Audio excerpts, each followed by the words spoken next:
উপজেলা শাখার সভাপতি আমার আদরের ভাতিজা এবং সাধারণ সভাপতি সেও আমার ভাতিজা। আমারও কিন্তু আর পৌর শাখার সভাপতি, সেক্রেটারি এবং যুগ্ম সাধারণ সম্পাদক এবং আমার যারা কার্যকরী দীর্ঘদিন আমার সাথে কাজ করে যাচ্ছেন সকলকেই আমার ব্যক্তিগত পক্ষ থেকে আমাদের মানবাধিকারের পক্ষ থেকে আন্তরিক অভিনন্দন করে থাকি। আসলে ঘটনা হচ্ছে যেখানে স্বার্থ নাই সেখানে কোনো দ্বিধাদ্বন্দ্ব নাই।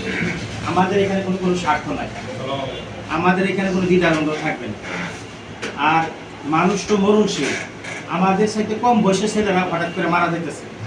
এই যে লিটনা কমদের ভাই মারা গেছে, আমি যখন ছাত্রদল করতাম তাদের বাসায় যাইতাম, এই ছেলে কতটুকু শুরু ছিল, আমি তখন ছাত্রদলের সভাপতি, মারা গেছে। কি আমরা তো সবাই তো এত ভালো কাজ করি, কিন্তু কিছু কিছু কাজের মধ্যে যাতে সামান্যতম ভালো যদি করতে পারি, এটাই কিন্তু হয়তো এটা একটা উশিলা হইতে পারে পরকালে। আমাদের এই উদ্দেশ্যটা থাকবে এইটাই আর কি। আর এখানে তো যেহেতু বলা হয়েছে যে 10 লরি একের বোঝা, আজকে আমরা একটা সিদ্ধান্ত নিতে চাই যে আমরা যারা এখানে কার্যকরী কমিটিতে থাকবো সকলে মিলেমিশে আমরা মান্থলি অন্তত একটা মাস একদিন বসবো সপ্তাহে, প্রতি মাসে, এবং 100 টাকা করে আমরা এখানে চাঁদা দেবো।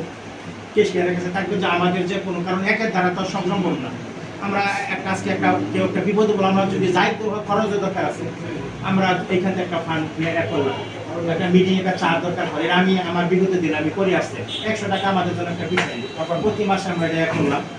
আর এখানে যারা আমাদের সংগঠন আছে সবাই ভালো, ওই যে নয় সুমন আছে, সুয়েল সাহেব আছে, আমার ছোট ভাই আছে, আমার আবু, যারা সামনে সবার সকাল আচার আচরণ কিন্তু ভালো। মানুষ তো বাইরে একটা জিনিসই করে দেয় না, সেই ছেলেটা বেদক না, আর বেদকরা মানুষ পছন্দ করে।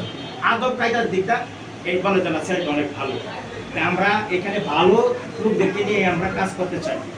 আর পাশাপাশি আমরা বলবো এখানে যেহেতু আমরা বিএনপি মনে হয় বেশি লোক সবাই আছি, অনেক ক্ষেত্রে আমাদের দলের অনেক ক্ষতি হইতেছে গোবর গাড়ি। এই সব ক্ষেত্রে যেহেতু আমরা সাংগঠনিকভাবেও আছি, যারা চরম ক্ষতি করতেছে সে যেই হোক, আমরা তাদের যৌথভাবে তাকে প্রাথমিকভাবে তাদের বুঝাইয়া পরবর্তীতে তার বিরুদ্ধে আমরা আমাদেরকে কিন্তু প্রশাসনের সব দিকে হেল্প করবে। এবং আমরা যদি সাংবাদিকতা করি, সাংবাদিক আমাদের সাথে সাংবাদিকরাও থাকবে, সমাজের গণ্যমান্য ব্যক্তিরা থাকবে, মসজিদের ইমামরা শুরু করে সবাই থাকবে, ভালো কাজে কিন্তু সবাই সহযোগিতা করবে।